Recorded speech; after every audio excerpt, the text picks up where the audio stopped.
I feel lost in my Minecraft world. Everything was going great. I had all these ideas, goals, and projects to do until I hit day 1000 where I ran out. There aren't any milestones left. For the first 1000 days, I played by a set of milestones that dictated the pace at which I progressed through the game. Things like waiting 500 days before I could trade with villagers, and 1000 before I was allowed to enter the end. As I leave these behind me, I want to introduce 4 brand new rules that will guide me through the coming thousands of days and hopefully change my world forever.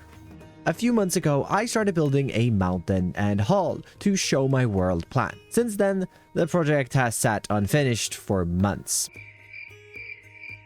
So, as we go through these milestones, we'll finally be coming back and finishing up the mountain, which, like any project, starts off with material gathering, and the first block I'm on the look for is terracotta. Before we spend a bunch of time digging terracotta, though, I just want to have a quick little check at how much I actually have. Right. Not even close to enough. Probably just gonna fill up 2 shulker boxes then. And instead of using the supply I have, since I'm making my way down south to the mesa, I might as well spend the time down here to completely fill up 2 shulker boxes with our terracotta, which should last us for today. Before flying back north to my plains region, I want to take a quick stop in the desert and restock an additional 2 shulker boxes with sand, as I'm going to need quite a lot of concrete powder. Returning back to the starting valley, I'm just gonna hope I have enough lapis. Get enough wood dye. That should be enough. Let's just get that dropped on the ground.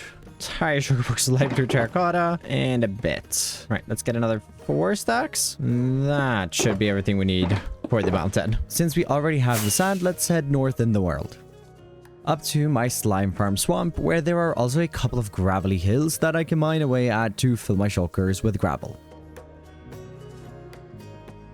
The third resource for concrete is dye, which I'm all out of black. And I want light grey and grey concrete powder, which means restocking in the lake by the monastery. I've also been really in love with brown concrete powder mixed with coarse dirt recently, so I just need some cocoa beans, along with brown wool, so grabbing that along with all the light grey I need. And even though I was down past my stone storage earlier, I'm back as I only looked for terracotta. I'm pretty sure that I've already got all of the andesite that I need for this project. Just need to put it into some boxes. And I'm curious how much calcite. Ooh, 48. Which diorite? Okay, I have all the diorite I need, that's for sure. But, ooh, that's not very nice. Right, we'll get back to that then. Instead, I want to check down here. How much... Need at least another shulker box of that. And how much... Oh boy. Hey, at least I have a ton of stone. I have to get that at least. So let's head down into the mines to refill some stones. First off, deep slate, where I'm going to fill an entire box, hoping that I manage to dig into a tough pile. Which I did, so let's get that cleared out. Yeah, that's unfortunately not enough tough, not even remotely. So let's run around in some of the caves in range of the beacon to clear away a few more tough piles. Luckily, that's all the mining I need to do down here, so let's head up to the surface and fly south to my farming village, where I need to fill up on a bit of pale moss in my moss barn. Surprisingly, it's gone pretty smooth so far, and this is actually a lot of the resources we're going to need today already gathered. The nice thing about mountain building is that while there's a lot of blocks to gather, it's only a couple of different blocks. And while I do still have acacia and pale oak to gather, but first, we also have a bunch of work to do here, where, considering we made light blue terracotta, I've decided to redo all of the texturing on the entire mountain, which means all of the work I've done on the mountain so far was for nothing. And since I've used a fair bit of wool, I need a new pair of shears, heading down to my librarian trading hall, which is a good time to introduce the first rule of this world. I'm only allowed 1 new villager profession every 500 in-game days. And currently, I'm breaking that rule, as I've got 3 different villagers, but that's fine, as I'll just have to wait till day 2000 to get my next one. And well, we're nearly at day 1500, so I'm just barely breaking the rule. Let's just combine some of our books here to create some efficiency 5 shears. Get a beacon set up above the old terrain, and start clearing away the mountains I spent quite a while building up. And wow, did this take a while due to all of the different tools needed to break the blocks. It wasn't just look and break it, it was constant tool swapping. Luckily, I don't care too much about picking up every single block, only really wanted the acacia and pale oak logs, but even then it took nearly 2 hours to clear away. Where I at least got a little bit of acacia and pale oak back from that, so it means I have less to gather now. Where I think the first one of the logs I want to tackle is pale oak. Flying over to a pale oak biome to save me having to wait for saplings and trees growing, meaning I can spend the time just gathering all of the logs I'll need. Well, that took quite a while, and that was only the pale oak, which is definitely easier than the acacia I now need to get, and I need to get a bunch more acacia. And before I get to that, I think I want to take a bit of a break from chopping wood, getting a second beacon set up, and getting to work clearing trees. Yep. That's right, I'm taking a break from chopping wood by chopping wood. Well, not fully, as once I've got all the trees I need gone, I can switch over to my pickaxe and shovel to get to work clearing away a bit of terrain to make room for the mountain, where most of it will sit above the previous terrain, but there are a few areas which don't. Which that area is starting to look quite good. And before we go and get the acacia, let's first swap out our tools and clear out the final 2 sections of terrain I need gone, where we already have a little valley from the vanilla terrain, which I want to keep when we create the custom one with maybe a lake with snow melt that runs into a river snaking its way down to the ocean. Which is actually all of the digging already done. Where I've put it off for long enough, it's time to get over to the savannah and get to work gathering the 2 shulker boxes of acacia logs. And I think this is a good time to bring up rule number 2, where I'm only allowed to automate 1 new wood type every 1000 days played. Where my next automation token is currently sitting between mangrove and acacia, I'm just not sure. Where that is a lot of acacia wood. It wasn't exactly 2 shulker boxes, luckily, but it's still so much. And that is the final resource on my list for now, so let's get our shulkers placed down in an orderly fashion by the bottom of the mountain. Definitely a high in shulker boxes filled to the brim with resources. I might have had instances with more shulker boxes in general, but they were definitely not as full as these are. So let's put them to use and start rebuilding the parts of the mountain we've recently tore down so that we can get a comparison between the old and new texture. First, focusing in on the southeast peak.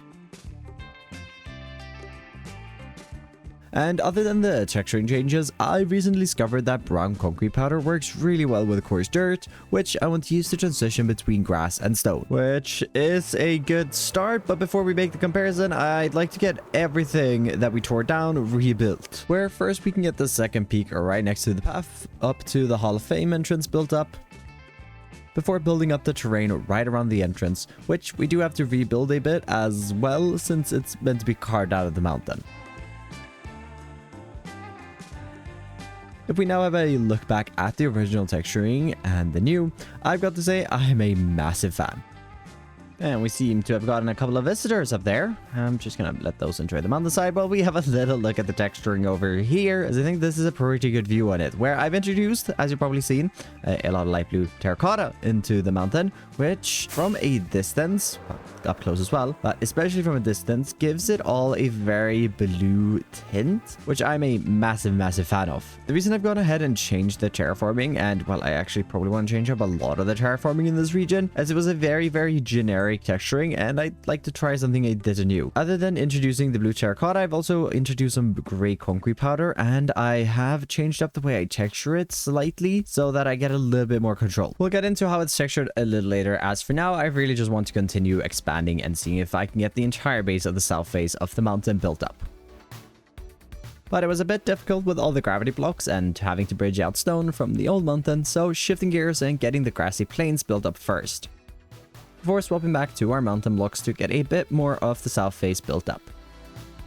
Which is looking pretty good. And I really just want to get an idea on how big this is going to be. Where this really has no practical purpose since I've designed this mountain in creative beforehand, but I just want to take a bit of stone, where even though this is creative planned, I'm only now realizing the sheer amount of blocks we still have left to place. And to think that these plans aren't even as big as this mountain range is going to get, as I want another peak way behind this that's going to go even further up. But that's a future project. And before we get back to building, I want to take a quick little break because currently my toolbox is looking something like this. Oh no, wait, have I destroyed another? Oh no. Why do I have 2 missing? Oh, I have 2. Okay. Oh, phew. Got scared for a second there. Thought I lost another netherite tool. And there is a second reason for this, as I'd like to introduce the third rule to my world. The Elytra rule, where I've really enjoyed not having an Elytra for the first 1000 days, but I also want to use one, so from now on, I'm only allowed to use it for traveling and playing in areas where I build paths. As a goal for my world has always been to create a giant interconnected world with paths connecting everything, so additionally, this will be even more motivation to fulfill that goal. As currently, I find myself walking down south to my end portal, which definitely is going to need a path. Something important to mention, however, is that I'm still allowed to fly around in both the end and nether, as doing projects and material gathering in there would just be so painful if I wouldn't do it. Although if I'm traveling somewhere and I'm using the nether for fast travel, I still have to walk. Tools repaired, and we can fly back into the overworld. Back to the building, I want to continue getting the base grass and dirt built up, as I found having that in is just so helpful for building up the cliff faces later. Where the first section of rock I want to tackle is this very small southwest peak of the mountain. That's going to be the point where that little stream of runoff I talked about earlier will wrap around. As we start tackling the western peak of this, which is slightly larger, that sits right next to the lake, I want to pop into first point view here and just show the process of me building up this mountain. Like I mentioned a few times now, this mountain is creative planned beforehand, and I'm using a mod called Litematica together with the easy place feature of that mod to get it built up. Where this method of building is something I really enjoy, as I'm a big fan of creative building, but also a massive fan of the survival grindy bits. We're focusing back in on the game, I'm getting this rock face completed up. Or well, nearly finished up, as if we add in a bunch more grassy bits, we've got our west peak built up. Which instantly just makes the entire thing feel a lot more built up now that we have this over here. Well, we have this, but we're also missing this entire side. But that's a future expansion. For now, before we get back into building more peaks, I really want to focus up on this river here that's going to be running up, or stream, whatever you want to call it, up into a lake in this region. And ooh, I gotta light that up. I'm just gonna ignore it for now. Just not gonna look at it. And this stream was something I had in my head while gathering blocks earlier, so I spent a bit of time gathering an entire shulker box of mud, which is going to come so handy now, along with some muddy mangrove roots and a bunch of coarse dirt and brown concrete powder. Actually, probably not too much brown concrete powder, since we will be dealing with water. Now, the most obvious point to start the stream would be down by the ocean, but I'm not quite sure on how I'm going to fill out the valley down towards the fishing village, so I'll have to leave that and start going up the mountain instead. As I move into what will become a valley, the river continues to snake its way towards a waterfall area, which before building up to the lake bed itself, I'm focusing on the edge terrain, getting a bit more grass built up. And well, before I fully seal it off, I should probably go ahead and light up underneath. After definitely not being blown up a few times, we can bring in the mud lake bed.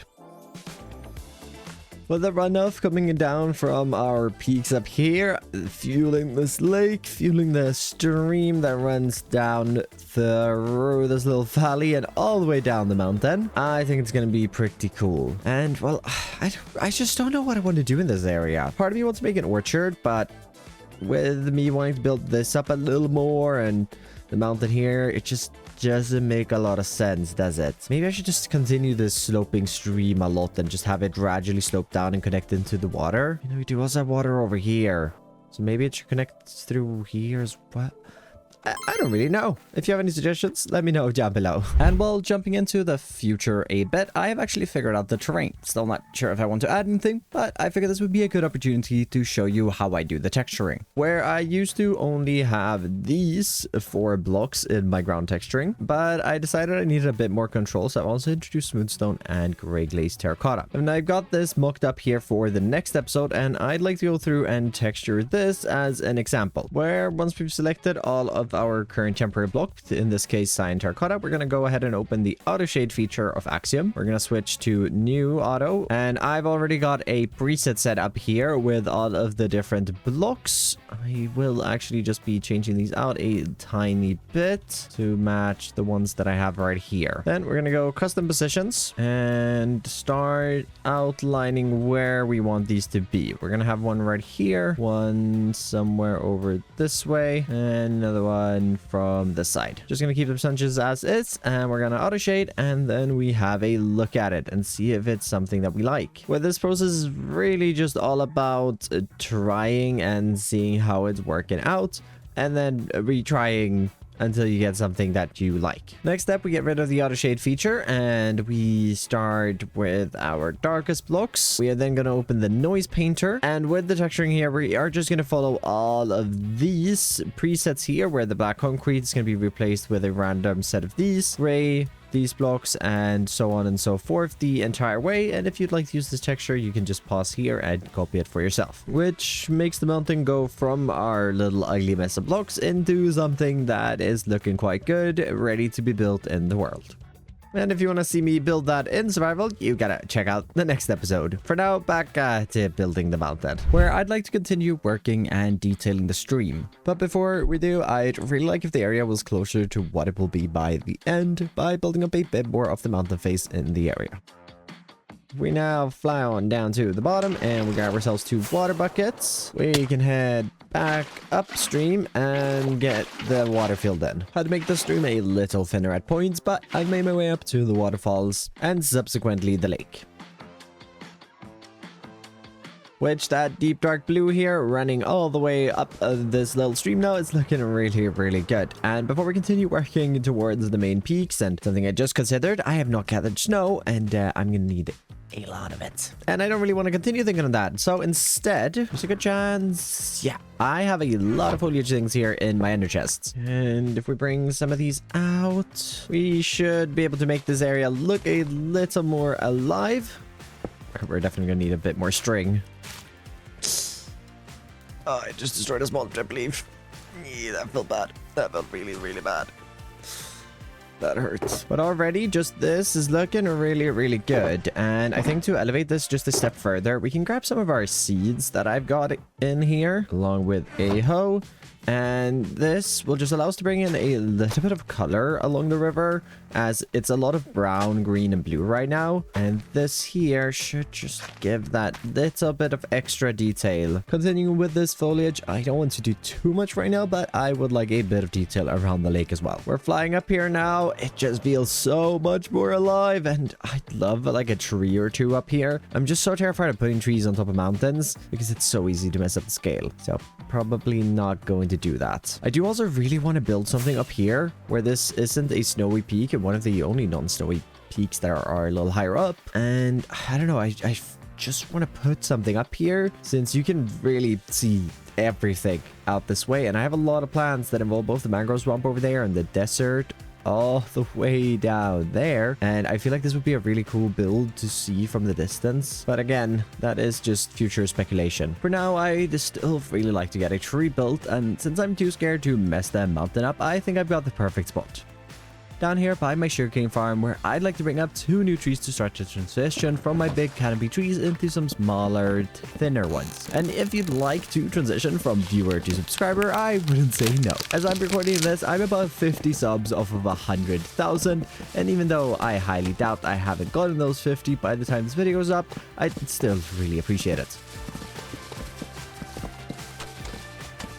Where these trees really start to transition into this area where we've got a lot more work to do, as I want to transform all of this into some rolling hills and expand the farming village. But that's for the future. As for now, I actually already have a bunch of blocks gathered to build up an interior for the sugarcane farm, which very much needs one. So putting my building hat on, I'm getting the interior built up, and while I do, if you've enjoyed the video, consider leaving a like and a comment, even if said comment just says no comment, as it really helps me out. But let's have a little look at this interior built by one of my supporters, Apple. He's got some netherite in the corner there for a little pineapple, but a lovely kitchen. Moving over into towards a little living room area, incorporating the fireplace, lovely chandelier, and then to keep the upstairs windows, there's no bedrooms or anything, they're just black concrete. Coming downstairs once again, we've got this little area right here with some open windows, which I really like this. I've definitely got to use that in some of my own interiors. Stepping down into the basement and walking through here, we can make our way down to the sugarcane farm so that I could still access all of it down here. And it's filling up pretty nicely. And since it was such a pain to gather, There's a bit of coal deep state ore here in the ground as well. Ugh, it took so long for me to find that. But distractions aside, let's get back to the mountain, as I want to start getting some of the peaks built up. And I'd really like to get them built up completely up until the point where I have to start placing in snow. With the south and front-facing side built up, let's move on to the west, where I want a large erosion channel where snow has ran down and started melting, creating the runoff that keeps the lake and stream alive. And while I should probably address the fact that there is a line where I've just stopped building. Yeah, I hate to do this, but I'm not building the back. But don't worry, I have a good reason for not building the back. Like I mentioned earlier, I want another peak that goes up even higher.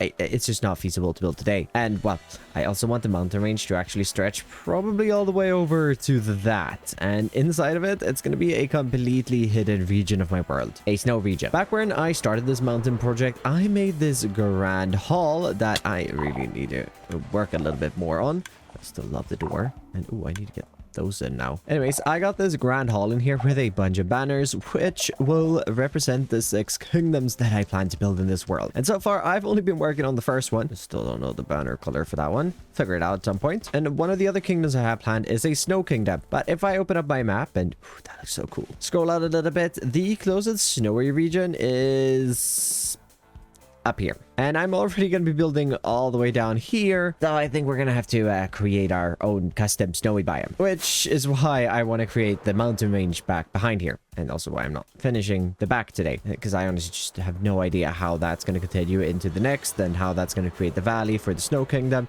That's all future plans. But speaking about snow, there are a ton of holes in the terraforming that I've just built up.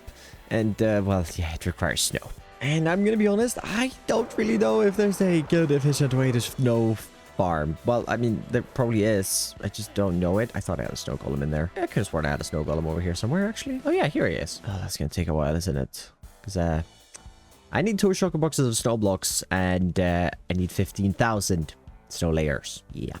Luckily, I mean, each time I mine this, I get snow layers, so that's not going to be too bad. That's just going to take a while. I wonder, could I get him to stand over 2 blocks at the same time? Maybe with glass panes or fences? Because I'm sure I could line it up and have him standing over 2 blocks at the same time, and that way, just double the speed. You know, you wanna walk over there? Would you be so kind to come with me this way, sir?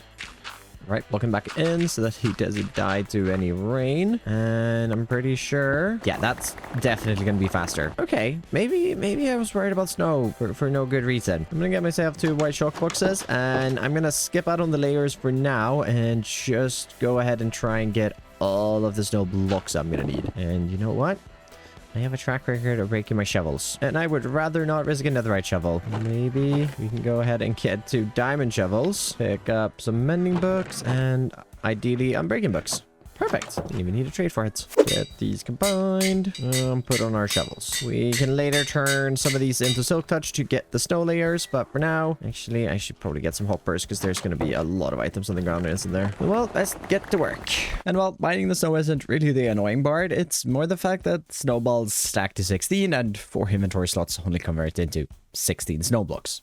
But after 2 diamond shovels and a little lunch break, I've got all the snow I could need. And it's even daytime outside. Perfect. And well, we'll definitely be back. I know that for a fact. As yeah, this is only the snow, and I still need all of the snow layers. Not to worry about that now. Now, if we combine that... Ooh.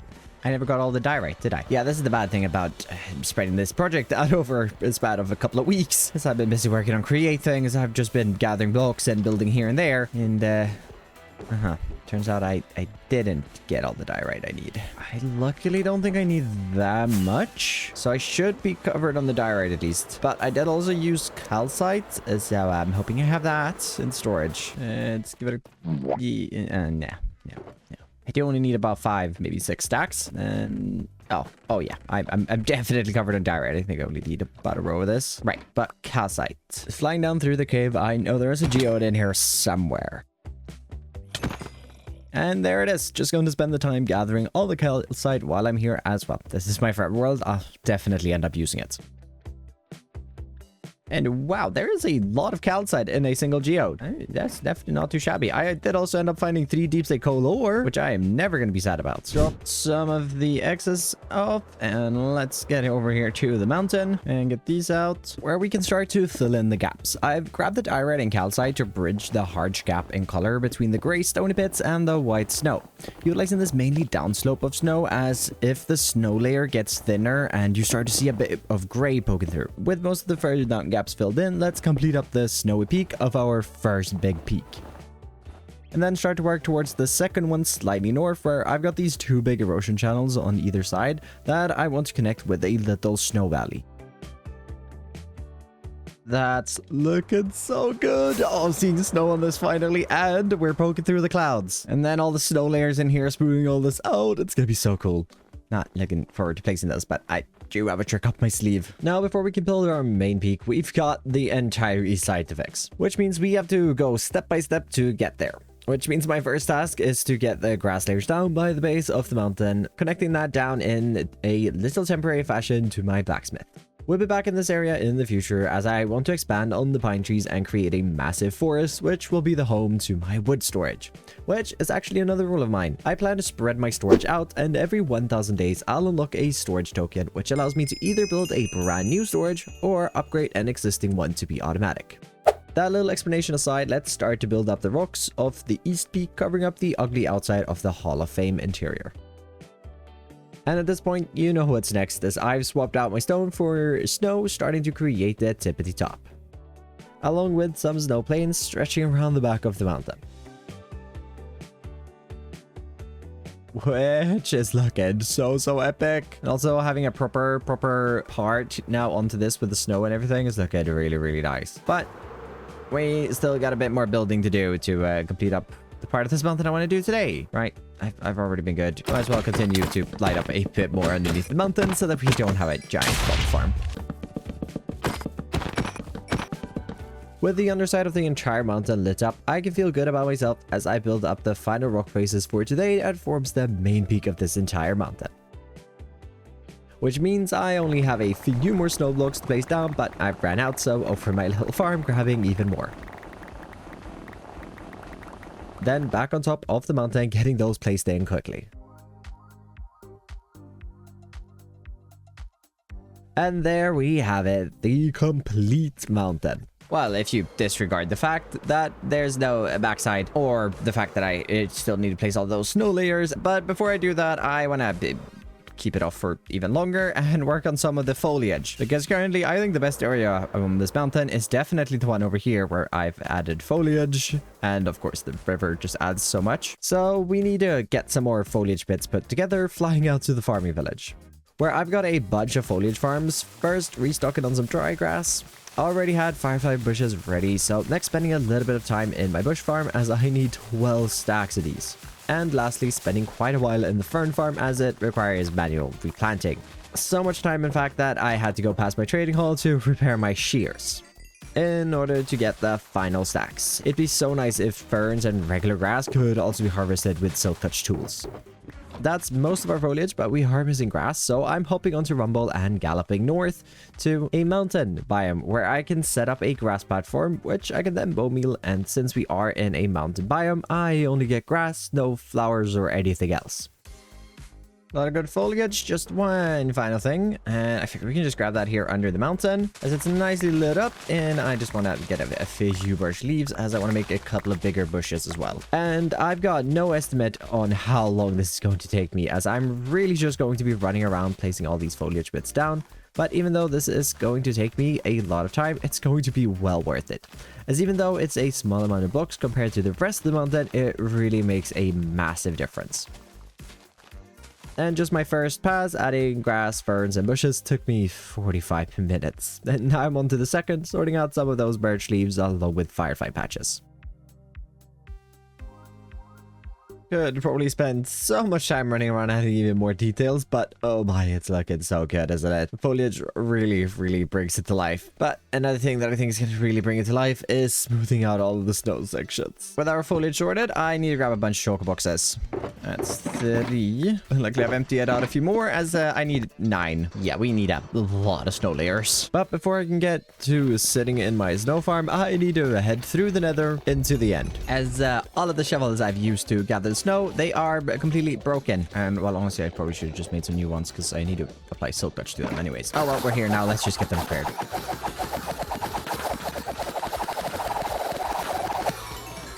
Back in the overworld with the repaired shovels, I decided to just keep them unused since they don't have silk touch, instead being very careful using my netherite shovels, going through 2 entire ones just to get all of the 15,000 snow layers. Which equates to 9 shulker boxes of them. And well, I nearly only broke 1 of my shovels, so I call that a success. Not actually broken. Now comes the part I've been dreading this entire project. But I've got a trick up my sleeve, something I've never done before. But before I try it, I want to see how tedious it would be by hand, where only this small section took a few minutes and was only about 200 of the 15,000 layers I need to place.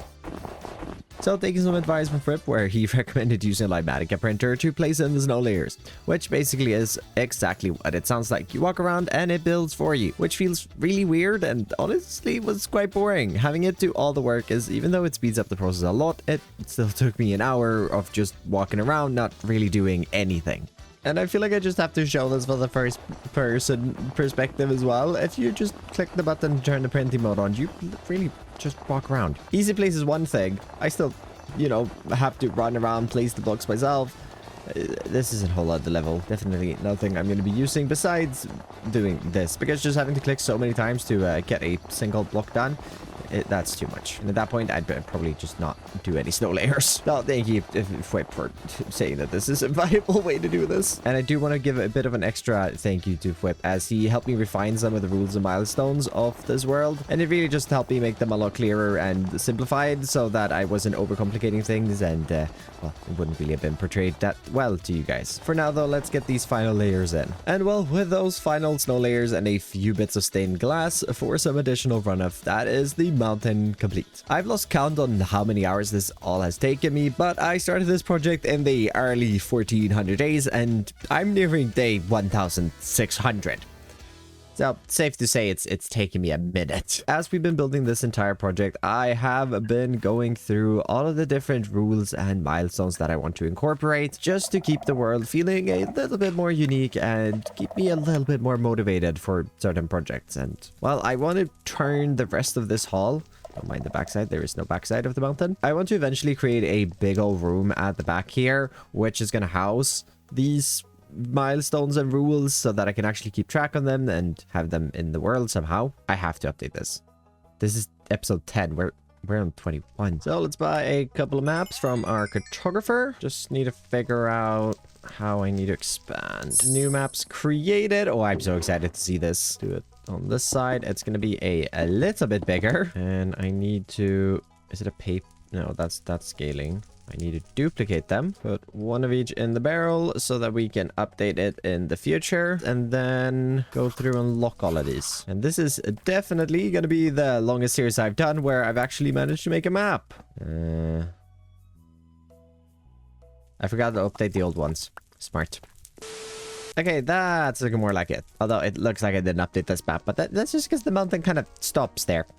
It's fine. It won't in the future. But taking a look at episode 10 in this world and episode 21. Yeah, I've done a lot. I really have. I can't wait to expand another map this way and show the city as well. Oh, I'm so excited about that. I'm so excited. But that is all the time that we have. I've spent so long on this project.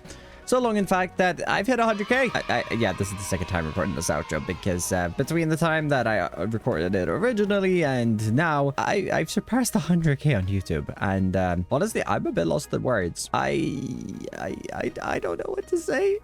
Besides a massive thank you to everyone. And yeah, I really couldn't have done it without any of you. And well, I really don't know how to say. It's been a goal for so long that now that I've reached it, I don't know. I have no idea what to say. But I do want to just say a massive thank you to all of you, all my supporters, everyone. This has been an amazing journey, and I'm looking forward to continuing because I don't really plan to stop just because of 800k. Though I am starting uni in a few months, and that will definitely mean less uploads. But it's fine. It's fine. I'm still gonna upload. Okay. I don't want to go. I'm enjoying this far too much. For now, though, like I said, as always, thank you to all my supporters, and thank you to you for watching this video, and thank you for 100k.